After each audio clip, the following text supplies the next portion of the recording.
నమస్కారం. మీరెప్పుడైనా గమనించారా? కొన్ని ఫోటోలు కేవలం ఫోటోలలా ఉండవు. అవి మనతో మాట్లాడతాయి, మనకి కథలు చెప్తాయి. ఈరోజు మనం సరిగ్గా అలాంటి ఒక చిత్రం గురించే తెలుసుకోబోతున్నాం. చూడటానికి చాలా ప్రశాంతంగా కనిపిస్తుంది, కానీ దీని వెనక చాలా పెద్ద కథే ఉంది. పదండి, ఆ కథలోకి మనం కూడా వెళ్ళిపోదాం. ఒక్కసారి ఈ చిత్రాన్ని చూడండి. ఏదో కథ చెప్తున్నట్టు అనిపించట్లేదు? నాకు అలానే అనిపిస్తోంది. ఈ ఫోటోలో ఉన్న ప్రతి వస్తువు వెనక, ప్రతి మూలలోనూ ఏదో ఒక రహస్యం దాగి ఉన్నట్టుంది. మన అన్వేషణ ఇక్కడ్నుంచే మొదలవుతుందన్నమాట. సరే అయితే మన ఈ అన్వేషణలో మొదటి అడుగు వేద్దాం. అసలు ఈ చిత్రానికి ప్రాణం పోస్తున్న ఆ వ్యక్తి ఎవరు? ఆయన ఉన్నా చోటేమిటి? దాని వెనుక ఉన్న కథేంటో రండి తెలుసుకుందాం. ఈ చిత్రంలో ఉన్నది మరెవరో కాదండి, ఆయనే షిరిడీ సాయిబాబాగారు. అందరూ ప్రేమగా బాబా అని పిలుచుకునే ఒక గొప్ప మహనీయుడు. ఆయన ముఖంలో ఎంత ప్రశాంతతుందో కదూ! ఇక ఆయన నివసించిన ఈ ప్రదేశం పేరే ద్వారకామాయి. విచిత్రమేంటంటే ఇది ఒకప్పుడు ఎవ్వరూ పెద్దగా పట్టించుకోని ఒక పాత మసీదనమాట. కాని బాబా దీన్నే తన ఇల్లుగా చేసుకున్నారు. ఇది మామూలిల్లు కాదు. దీని తలుపులు ఎప్పుడూ ఎవ్వరికైనా తెరిచే ఉంటాయి, ఏ మతం ఏ కులమని అడక్కుండా. సరే, ఇప్పటిదాకా మనం ఆ వ్యక్తి ఎవరో, ఆ ప్రదేశమేంటో చూశాం.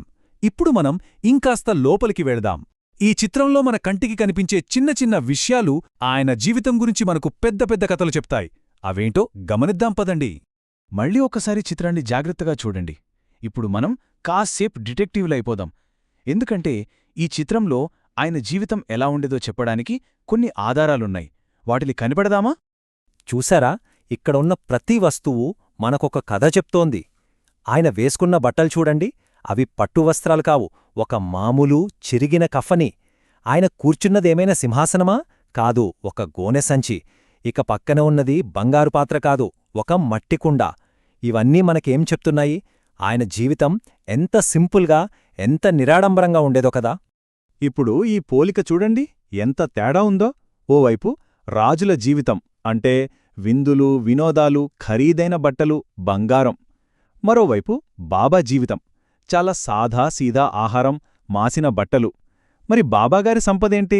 ఆయన సంపద బంగారం, వెండి కాదు. అందరిమీద ఆయన చూపించిన ప్రేమే ఆయన అసలైన ఆస్తి. ఓకే, ఇప్పటిదాకా ఈ చిత్రాన్ని చూశాం. ఇప్పుడు మనం ఈ నిశ్శబ్దంగా ఉన్న చిత్రానికి కాస్త ప్రాణం పోద్దాం. ఊహించుకుందాం, సరిగ్గా ఇదే చోట ఏం జరిగి ఉండొచ్చో ఒక కథలాగా ఊహించుకుందాం. ఓసారి ఊహించుకోండి, మనస్సు నిండా ఎన్నో బాధలతో, సమస్యలతో ఒకతను బాబా దగ్గరకొస్తాడు. బాబా అతని బాధలన్నీ ఎంతో ప్రేమగా, ఓపికగా వింటారు. ఆ తర్వాత అక్కడ మండుతున్న అగ్నిలోంచి కొంచెం బూడిద తీసి అతనికిస్తారు. అంతే, అతను తిరిగి వెళ్లేటప్పుడు అతని మనస్సంతా తేలికపడిపోతుంది. కొత్త ఆశతో ప్రశాంతంగా వెళ్ళిపోతాడు. ఇప్పుడు మనం ఈ చిత్రంలో ఉన్న చాలా ముఖ్యమైన మరో ఆధారం మీద దృష్టి పెడదాం. అదే ఆ అగ్ని. కానీ ఒక్క నిమిషం, అసలు ఆ అగ్ని ఎందుకు అక్కడ ఎప్పుడూ మండుతూనే ఉంటుంది? కేవలం చలిమంట కోసం కాదు కదా. దాని వెనుక ఖచ్చితంగా ఏదో లోతైన కారణం ఉండుండాలి. ఏంటో అది? ఆ పవిత్రమైన అగ్ని పేరు ధుని. దాని ఎప్పుడూ ఆరిపోనివ్వరు. ఇక దాని నుండి వచ్చే బూడిదను ఊది అని పిలుస్తారు. ఆ ఊది అంటే కేవలం బూడిద కాదు, అది బాబాగారి ఆశీర్వాదమని, అది మన కష్టాలన్నిటినీ తీసేస్తుందని భక్తులు గట్టిగా నమ్ముతారు. చెప్పాలంటే ఆ అగ్నిని ఒక వెచ్చని గుండెతో పోల్చవచ్చు. అందరినీ ప్రేమగా ఆహ్వానించే ఒక మంచి మనసులాంటిది అన్నమాట. ఎవరొచ్చినా, ఎప్పుడొచ్చినా వాళ్లకోసం అది వెలుగుతూనే ఉంటుంది. సరే, ఇప్పటిదాకా ఈ చిత్రంలోని అన్ని ఆధారాల్ని చూశాం, కథలు విన్నాం. మరింతకీ ఈ చిత్రం మనకు ఏం చెప్పాలనుకుంటోంది? దీని వెనక ఉన్న అసలు సందేశం ఏంటి? ఈ చిత్రం మనకి చెప్పే అసలు సందేశం చాలా సింపుల్.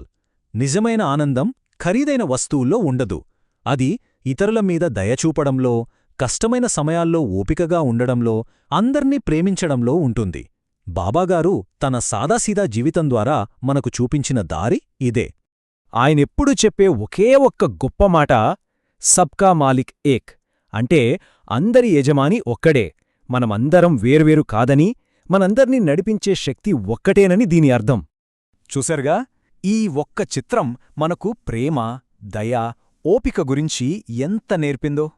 బాబాగారి ఈ సందేశం మనల్ని కాస్తైనా కదిలించి ఉంటే, మరి ఈరోజు మనం ఇతరుల కోసం చేయగల ఒక చిన్న మంచి పనేముంటుంది?